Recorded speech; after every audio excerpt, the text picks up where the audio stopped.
걱정이 많으시죠? 삶을 살아가다 보면은 걱정이 없을 순간이 한 번도 없는 것 같습니다. 하나의 걱정을 해결하면은 또 다른 걱정이 또 우리에게 다가오고, 하나의 역경을 넘었다 싶어서 안심하고 있으면은 조금 있으면 또 다른 역경이 늘 찾아옵니다. 늘 찾아오는데, 그때마다 우리는 어떻게 우리의 삶을 살아갈 수 있었을까요? 우리 민족을 가끔 우리는 그렇게 표현합니다. 해악의 민족이다. 고난도 많고 역경도 많고, 특히 우리 민족은 참 외국의 열강들의 침략을 많이 받았던, 전쟁이 굉장히 많았던 민족이잖아요. 그런데 그 민족이 가만 보면 흥이 참 많은 민족이에요. 그래서 음악도 그렇고 연주하는 우리 전통 악기들도 보면은 굉장히 흥겨운 그런 악기들도 많습니다. 물론 이 창을 들어가면 굉장히 구성지고 구슬픈 노래들도 굉장히 많지만, 다른 민족, 다른 나라들에 비해서 우리 민족은 굉장히 흥이 많은 민족이라고 이렇게 사람들이 다들 말을 합니다. 왜 그럴 수 있었을까? 뭔가 그 안에 우리나라 사람들만 가지고 있었던, 그래 이렇게 하다 보면 또 뭔가 해결이 되고 그 다음 넘어갈 수 있겠지라고 하는 그런 막연함이 있었지 않았을까 싶기는 합니다. 그런데 우리가 하나님을 믿는 저와 여러분들도요, 다르지 않다는 것입니다. 우리가 살아가는 삶도 똑같이 어려움이 오고 역경이 오고, 또 역경을 넘어가면 그 다음에 또 다른 역경이 오고, 또 그 역경을 넘어가려고 부단히 애를 써야만 하는 우리의 생이라고 하는 것입니다. 그런데 우리의 삶에도요, 기쁨과 감사가 여전히 남아 있다는 것입니다. 우리나라 역사를 보면 초대교회 처음 예수님을 믿기 시작했던 우리 믿음의 제1세대들이, 그들의 믿음의 삶이 결코 녹록하지 않았거든요. 기독교에 대한 시각이 좋지 않았을 때였고, 또 일제강점기였고, 일제강점기에서는 기독교인들을 굉장히 싫어했습니다.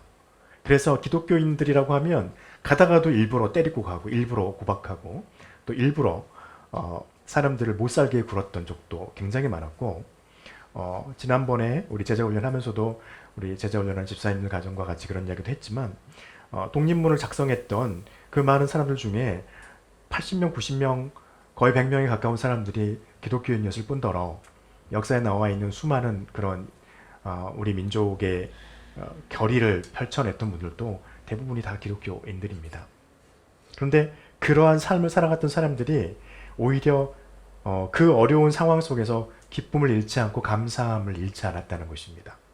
그 영향이요, 지금 저희 나라의 기독교의 영향력을 만들어냈던 거예요. 그리고 성경에 나타나는 우리 초대교회의 역사도 마찬가지입니다.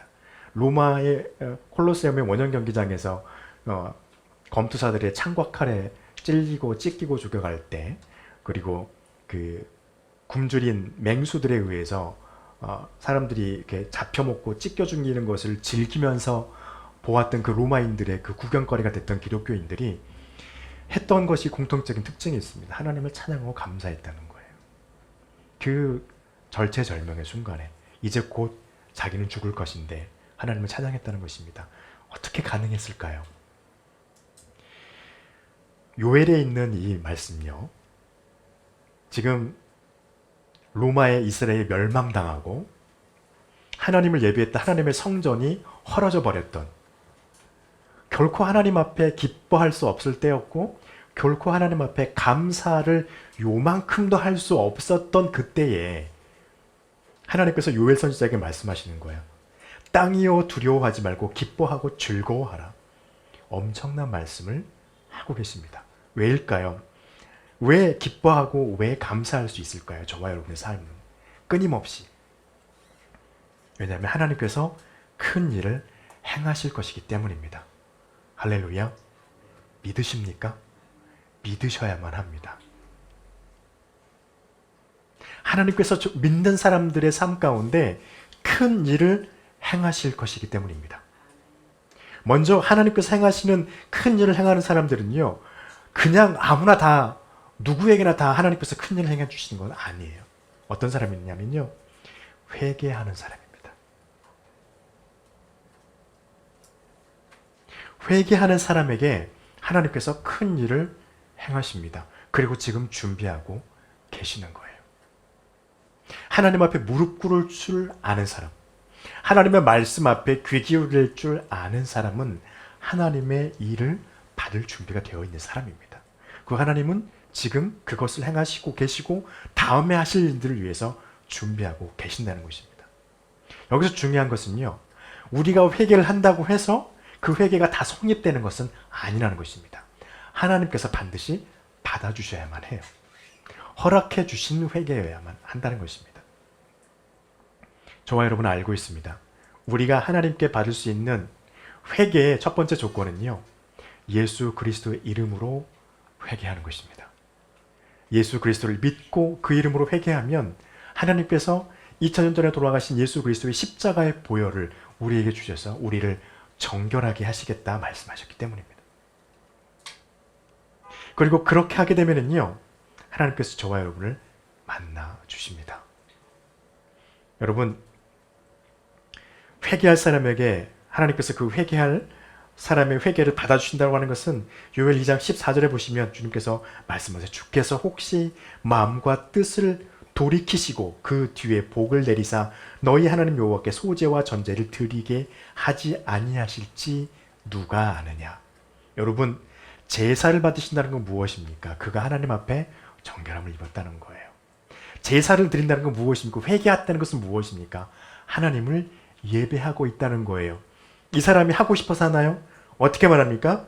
혹시 하나님이 마음을 돌이키사 너희로 하여금 하나님께 예배할 수 있도록 하실지 누가 아느냐. 그러니까 어떻게 하라는 겁니까?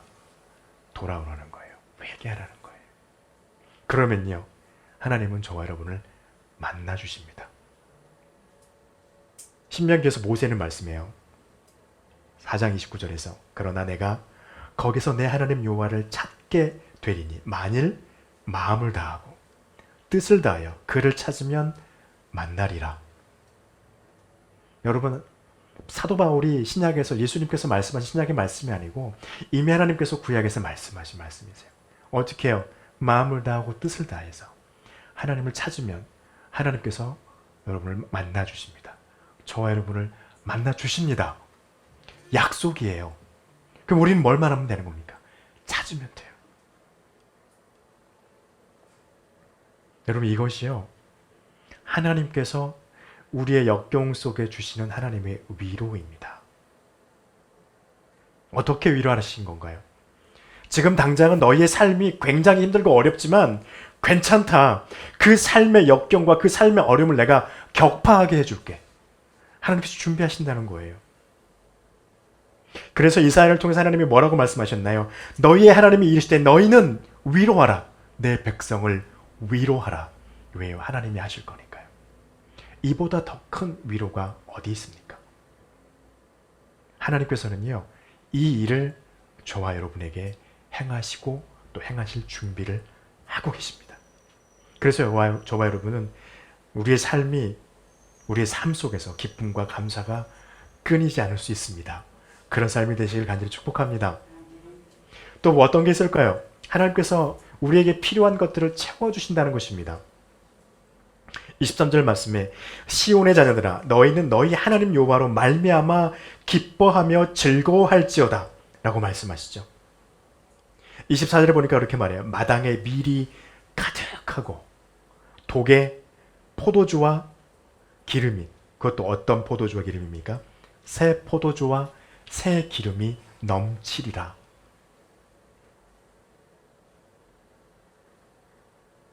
여러분, 하나님께서 우리를 위해서 준비하십니다. 다만 우리가 조심해야 될 게 하나 있습니다. 뭐냐면요, 우리도 하나님 앞에서 의로워야 된다는 것입니다. 아까도 말씀드렸잖아요. 하나님은 크고 기이한 일을 행하십니다. 행하시는데 회개하는 자에게 하신다는 거예요. 하나님께서 우리의 필요를 채우십니다. 어떤 자에게요? 의로운 자에게요. 어떤 겁니까? 바로 우리가 하나님 앞에서 의가 돼야 되는 것을 가져야 된다는 것입니다. 다른 거 아니에요. 요엘의 말씀을 듣고 있는 이스라엘 백성들은 굉장히 힘들고 어려웠을 것입니다. 그런데 저와 여러분 너무나도 쉬워요. 왜요? 예수 그리스도를 믿는 믿음을 가지면 되는 것입니다. 먼저. 그리고요, 그 예수 그리스도를 믿는 믿음을 가지고 그 믿음을 포기하지 않고 하나님께서 우리에게 주신 우리의 생명이 이 땅에서 꺼지는 그 순간까지 그 믿음을 지켜내는 삶을 사는 사람, 그 사람의 삶이 의로운 삶이에요. 세상에서 말하는 윤리적이고 도덕적이고 선한 삶 당연히 우리에게 필요합니다. 그런데 그것보다 성경은 더 말합니다. 믿음을 지키는 삶. 예수 그리스도를 향한 그 믿음. 그분이 우리의 유일하신 구주 되신 분이심을, 유일하신 하나님께로 갈 수 있는 길 되신 분이심을 고백하고 지키는, 나의 생각과 마음을 지키는 그 믿음의 삶, 그리고 하나님을 예배하는 그 삶을 지켜내는 삶. 이것이 의로운 사람의 모습이에요. 레위기에서 뭐라고 말합니까? 너희는 내 규례와 계명을 지켜라 말씀하고 있습니다. 그러면요, 철을 따라서 비를 주고 땅이 그 산물을 내고 밭이 나무가 열매를 맺으리라. 그리고 너희는 그것을 취할 거라는 거예요.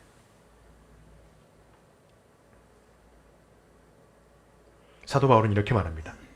이를 믿는 자에게는 그의 믿음을 의로 여겨주셨다. 로마서 4장 5절의 말씀입니다. 우리가 가져야 될 의는요, 예수 그리스도를 우리의 구주로 믿고 고백하고 그 고백을 지켜내는 삶입니다. 그리고 말해요. 이 의를 자랑하지 말라고 말씀하십니다. 이 의는요, 사람들에게 자랑할 수 있는 게 아닙니다.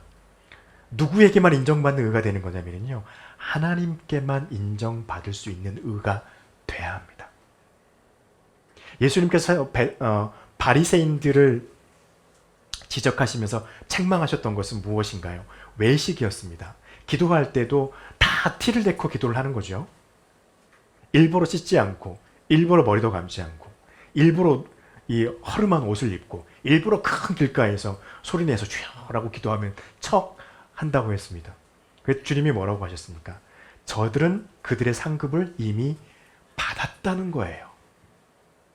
왜요? 자랑하지 말아야 할 것을 자랑했기 때문입니다. 말씀하십니다. 자랑하지 말라. 왜요? 하나님 앞에 그렇게 하면 하나님이 그것을 인해서 너희에게 상을 주실 것이라는 거예요. 마태복음 6장 1절에서 주님이 우리에게 말씀하세요. 사람에게 보이려고 그들 앞에서 너희 의를 행하지 않도록 주의하라.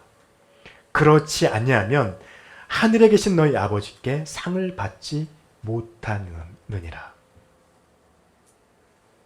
여러분, 우리가 하나님 앞에 의롭게 된 것을 사람에게 보일 필요는 있습니다. 근데 그걸 가지고서 막 자랑하지는 않는 우리가 되길 간절히 축복합니다. 무엇을 위해서요? 하나님께 받을 상을 위해서.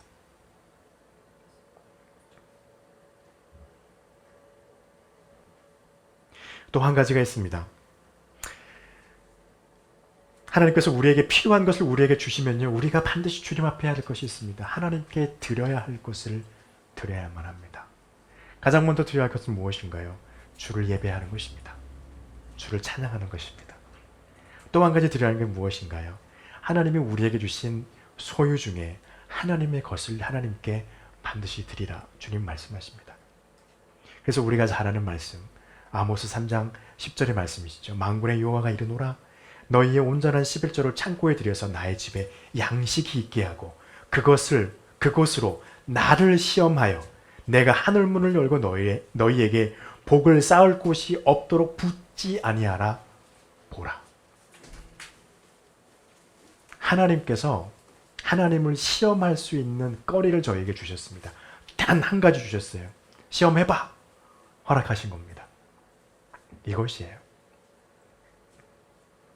여러분, 하나님께 드려야 할 우리의 것을 하나님께 드릴 수 있는 자가 하나님 앞에서 의로운 자임을 우리는 기억해야 합니다.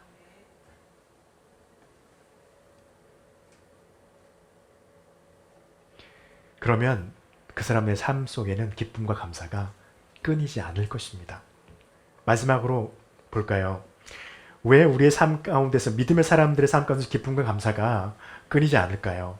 하나님께서 갚아주시겠다 말씀하시고요. 하나님께서 회복하게 하시겠다 말씀하십니다.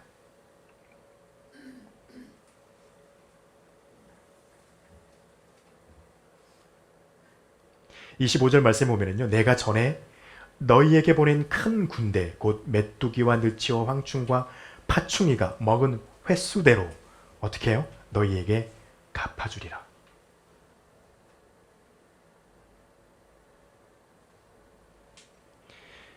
26절 27절에서 뭐라고 말씀하십니까? 너희가 그동안에는 배고르고 풍요롭지 못했지만 이젠 너희가 다시 풍요로워질 것이고 풍족하게 먹을 것이고 그것 때문에 너희가 나를 찬송할 것이며 내가 너희가 당했던 그 수치를 다시 회복해서 다시는 수치를 당하지 않게 하리라. 하나님이 말씀하세요. 이 말은요, 하나님은 우리가 고난받고 있는 것을 지금 기억하고 계신다는 것입니다.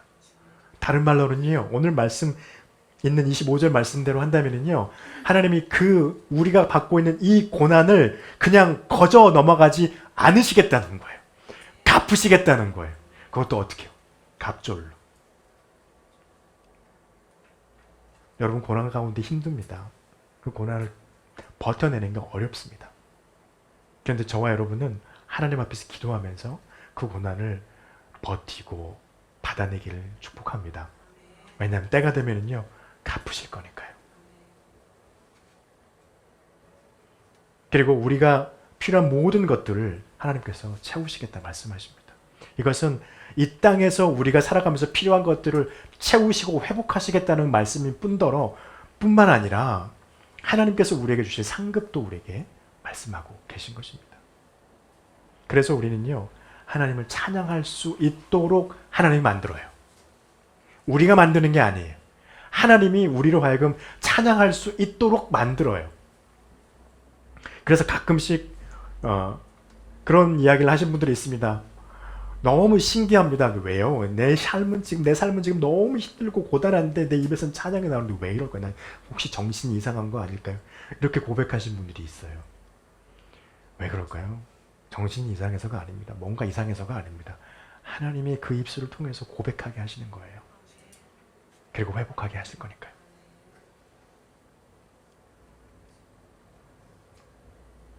그래서 주님은 우리에게 뭐라고 하십니까?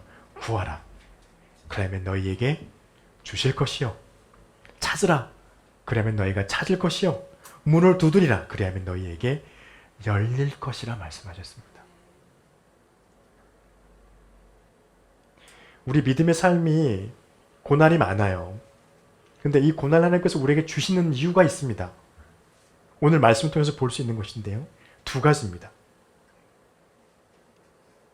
27절 말씀 보면 이렇게 말씀하시죠. 그런즉 내가 이스라엘 가운데 있어 너희의 하나님 여호와가 되고 다른 이가 없는 줄을 너희가 알 것이라. 먼저 무엇인가요? 하나님께서 우리 가운데 계심을 고난이 알게 합니다. 재밌어요. 고난이 알게 해요. 삶의 평안이 알게 하는 게 아니라. 그 또 한 가지 알게 하는 게 무엇입니까? 하나님만 우리의 하나님 되심을 깨닫게 합니다. 그래서 우리의 삶의 고난이 사도 바울 말한 것처럼 우리에게 유익인 거예요. 왜요? 하나님이 나와 함께 하심을 깨닫게 하시고 하나님만이 우리의 하나님임을 알게 하는 약효가 있기 때문입니다. 그러나 중요한 건 무엇입니까? 그 고난이 지나가면 하나님께서 회복하게 하시고 갚아주실 것이라는 거예요. 여러분, 그래서 기뻐하는 저와 여러분 되시길 간절히 바랍니다. 하나님이 행하실 그 일 때문에 우리가 회개함 가운데 행하실 그 일로 우리가 기뻐하시기 바랍니다. 우리에게 필요한 모든 것을 예비하고 계시고 우리에게 주실 그 하나님 때문에 기뻐하고 감사가 넘치는 저와 여러분 되시기를 간절히 축복합니다. 기도하겠습니다.